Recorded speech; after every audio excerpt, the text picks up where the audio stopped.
This is 7 National News, and in our top story, the UAE Vice President, Prime Minister and ruler of Dubai, His Highness Sheikh Mohammed bin Rashid Al Maktoum, received the credentials of a number of new ambassadors to the country at Al Mushrif Palace over in Abu Dhabi on Wednesday.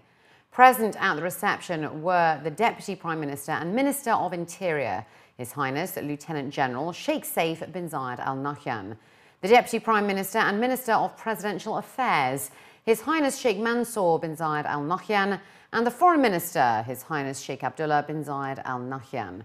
The ambassadors represented Swaziland, Brazil, Comoros, the United Kingdom, Holland, Vietnam, Montenegro, the Republic of Sierra Leone, and the state of Eritrea. His Highness Sheikh Mohammed welcomed the new ambassadors and affirmed that his government would provide them with full support through the relevant authorities in order to facilitate their missions and enhance relations between the UAE and their respective countries. He then wished the new envoys success. The Awqaf and Miners Affairs Foundation has donated 584,000 dirhams to the Dubai Health Authority, which will be used to pay for the treatment of insolvent cancer patients. His Excellency Tayyab Al Rais, the Secretary General of AMAF, handed over the cheque to His Excellency Engineer Essa Al Maidor, the Director General of the Dubai Health Authority at the DHA's headquarters. Al Rais stated that most of the Awqaf donors direct their donations to the building of mosques, while other funds, like healthcare funds, suffer deficits despite their vital role in helping patients in need.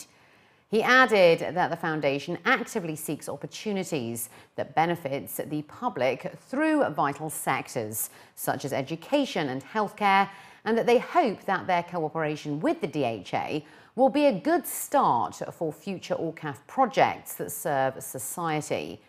It was also noted that the gesture is also the first of its kind that looks to activate the healthcare fund's contribution towards supporting insolvent patients and also paying for their medical treatment.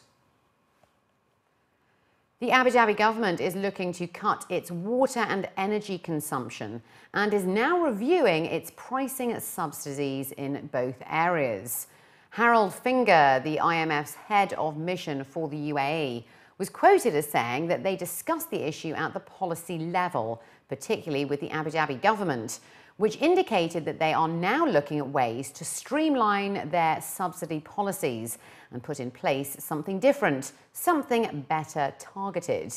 It was also reported that the government review includes increasing prices and creating new tariff segments based on consumption.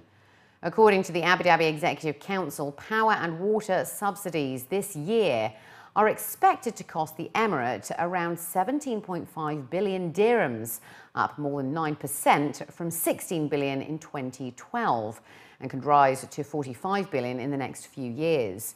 Additionally, the annual increase in energy consumption in Abu Dhabi is about 8%, while water is rising at 4%, and the Emirate consumed 1.1 trillion litres of desalinated water last year. According to the Dubai Health Authority, their new regulation will prevent private hospitals, clinics and polyclinics in the Emirate from randomly raising the prices of their healthcare services. In addition, the DHA's new regulation stipulates that a healthcare provider can only implement a maximum price increase of 4.22% for a line of service. This is in keeping with the published rate of inflation by the Dubai Statistics Centre. Hospitals or healthcare facilities found violating the rule will be fined 150,000 dirhams. And on the other hand, repeat offenders will be fined 500,000 dirhams.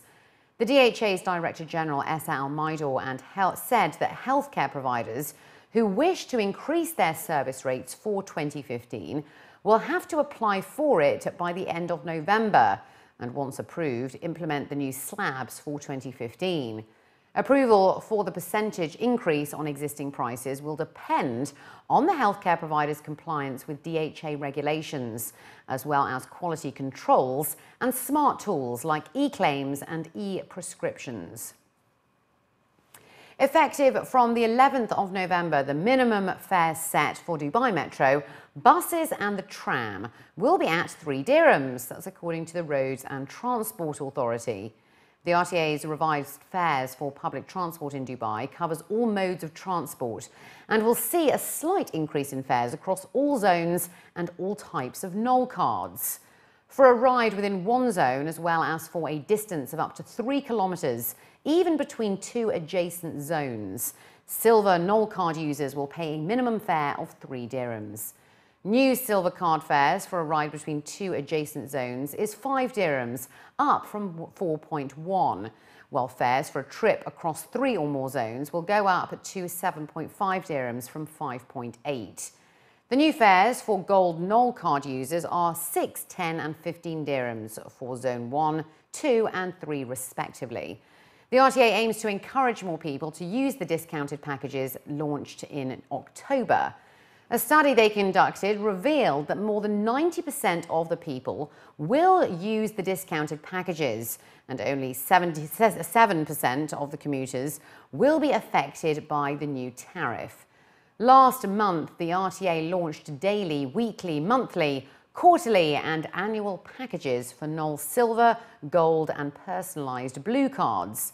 The packages offer up to 47% discounts for a regular commuter and a 50% reduction for students, the elderly and people dependent on social aid.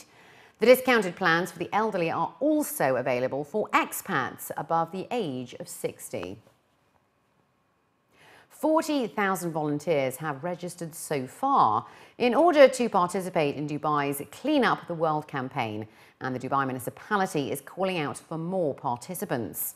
His Excellency Hussein Nasser Luta, the Director General of the Dubai municipality, is set to launch the Clean Up the World campaign in Dubai under the slogan of Our Place, Our Planet, Our Responsibility, in partnership with the United Nations Environment Programme, with the aim of spreading environmental awareness and education while maintaining cleanliness through volunteers. Campaign activities include the cleaning of public areas in the Emirates, such as beaches, parks and the Dubai Creek, with the participation of companies, schools, organisations, government departments and all categories of society. Dubai Municipality will provide all equipment for the participants in the campaign in all areas of the Emirate.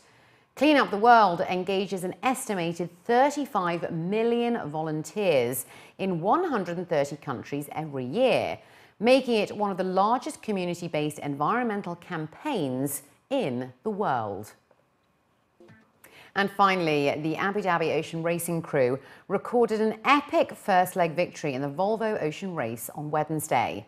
British national Ian Walker and his Abu Dhabi Ocean Racing crew secured the win despite being sleepless for nearly 48 hours. They crossed the line at 7:10 p.m. in the UAE time, just 12 minutes before Dongfeng, after 25 days, 3 hours and 10 minutes of sailing. Dongfeng race team's second place was equally remarkable, as their progress was slowed twice through damage to the boat. For the rest of the fleet, it is now a battle for the minor places and equally hard-won points. The win is a personal triumph for 44-year-old Walker.